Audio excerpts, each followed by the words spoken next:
Hey everybody, Riot Mort here with the final patch of Remix Rumble. It is the patch 14.5 rundown. Recording this on stream live after the day 2 of the championship. We just saw a bunch of players make it, not going to spoil who, but should be exciting to see who wins tomorrow. Can't wait to see how Remix Rumble ends. And so we have one more patch that will go to live for people that want to finish their rank grind, maybe add a few surprises, things like that. So we try to make these patches a little fun. It's not as crazy as some of our past 4 fun patches, but should be some interesting changes to hope mix things up. And for those of you that are still going to be playing Remix Rumble, give you something fun to play with. So let's jump right into it and see what we have for the final patch. First up, our big loot orb distribution system has shipped. This is a big deal. This is supposed to improve sort of the core loot system, the orbs, things like that. It's a pretty complicated system behind the scenes. I can't go over every detail, but here's the key things you should know. First off, most important, all players drop the same number of orbs at each PvE encounter, meaning if you get a gold orb and 2 blue orbs and an item orb, everyone got a gold orb, 2 blue orbs, and an item orb. The contents of those orbs might be different. Items counts are always the same, so an item orb is an item orb. But like the blue orb, you might get 2 3 costs. They might get 3 2 costs. The different orbs have different contents. We'll go over the table in a second. But everyone gets the same thing. Should lead to a more fair experience while still allowing some high moments with some variance within the game. The contents of the orbs do scale as game goes on. One of the big changes that will maybe catch you off guard at first is a small orb in the early game. Those gray ones are only going to give 2 gold, not 3. But you'll get more of them to make up for it. And then later they become 3 gold orb, or blue orbs, for example, go from 6 gold to 8 gold later. Some of the contents have been adjusted, so you're going to see some different drops. And then personally, my favorite is there is a new giant prismatic orb. And again, if it drops, everyone gets one, but has some pretty cool rewards in it. So overall, should be a pretty big improvement, getting that ready so that it'll ship with set 11. But this goes live so you can play it with Remix Rumble as well. Here's kind of the table that you can expect. I won't stay on here too long. If you can pause the video if you want to see what's in here. But you can see some of the big changes include you'll never just drop gold anymore. If you drop gold, you're also getting a remover or reforger. So those just gold drops shouldn't feel just worse than champion drops, things like that. You can also see the scaling here. So like silver orb stage 1 and 2 is 2 gold. But stage 3 and beyond is 3 gold, things like that. All the way up to gold orbs. You'll notice gold orbs no longer have tomes. Those have been moved to prismatic orbs. Different things here. Shout outs, by the way, to people like Rainplosion, Goobums, and Asa, who actually helped us balance these charts a little bit. But hopefully these charts end up pretty balanced. We'll keep an eye on them, though. It's one of the reasons why we're shipping them early, so we can see if they end up actually really balanced. But hopefully the idea here is that you shouldn't be sad at any particular drop. You should just be like, sweet, prismatic orb, what did I get? Cool, let's deal with it. So overall, looking forward to this. All right, on the traits side, Big Shot, 4 and 6 getting buffed. 6 not really been a thing, so it gets a pretty big buff. Really, this is just me trying to spite Alex and sneak in an Ezreal buff somehow, so that there'd be a Big Shot buff. But no, really 4 and 6 Big Shot haven't really been a trait, so we want to give them a little love. Edgelord, similar thing, another vertical class that hasn't really been shining. So the 5 and 7 getting a really big buff here, so if you can get to 7 Edgelord, that should be more fun. EDM gets a small buff here at 3, 4, and 5, so hopefully EDM can be a little bit more playable. Also making Zacs, if you want to sample Zac, because no one's really sampling Zac right now.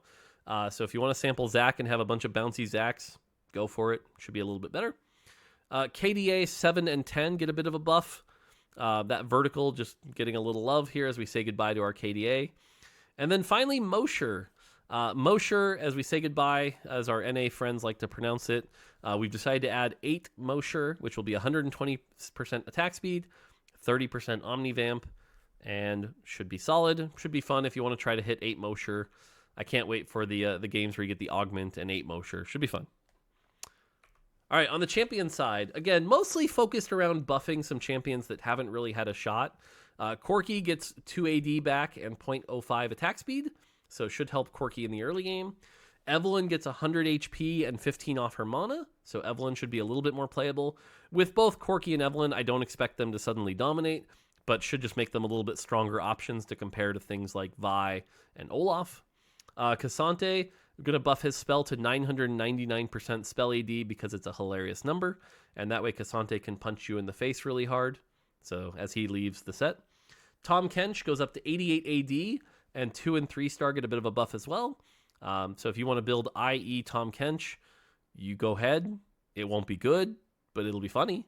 So you've got that.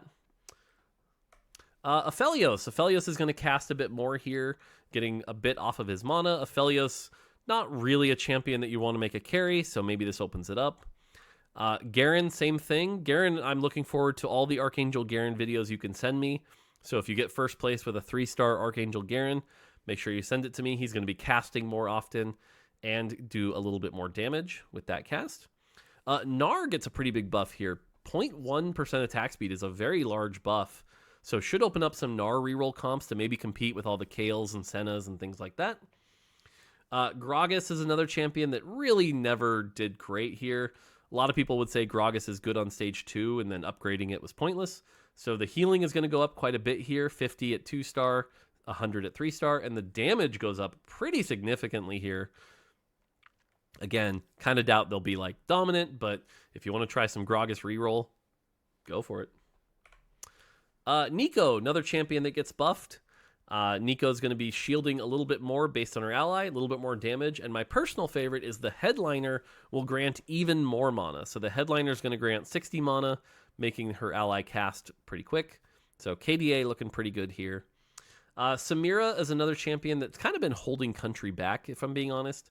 Samira just not really great. So 0.05 attack speed, and that spell raising the base so that if you don't have crit, she's not quite as bad.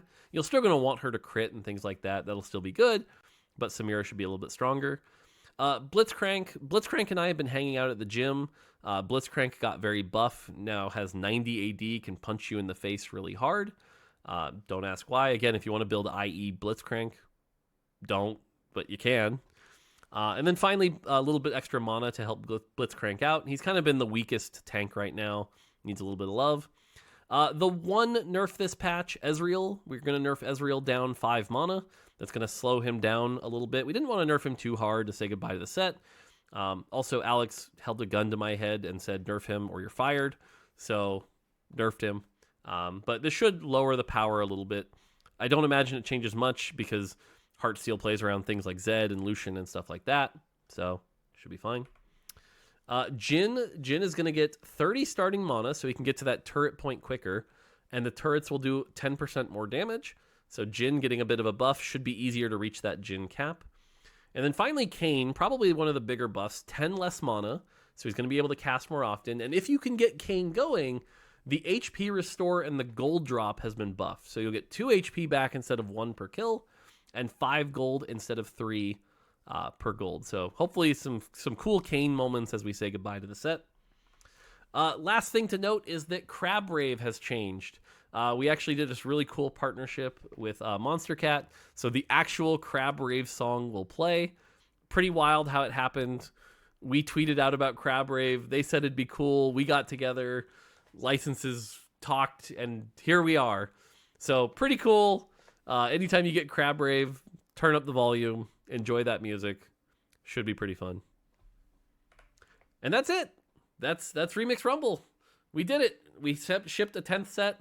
I thought it was pretty good. Hope you did too. Hopefully everybody had a blast with it. I'll have fond memories. Pretty solid set as we head into our 3 sets a year. It's been around for 4 months, but as we move on to Inkborn Fables, should be a lot of fun. So there you go. If you're watching this on YouTube, tune in tomorrow. There's going to be spoilers for Inkborn Fables after the championship concludes. Should be a lot of fun. Good times. All right. That's it for set 10. Can't wait till the next stuff. Until next set, take it easy.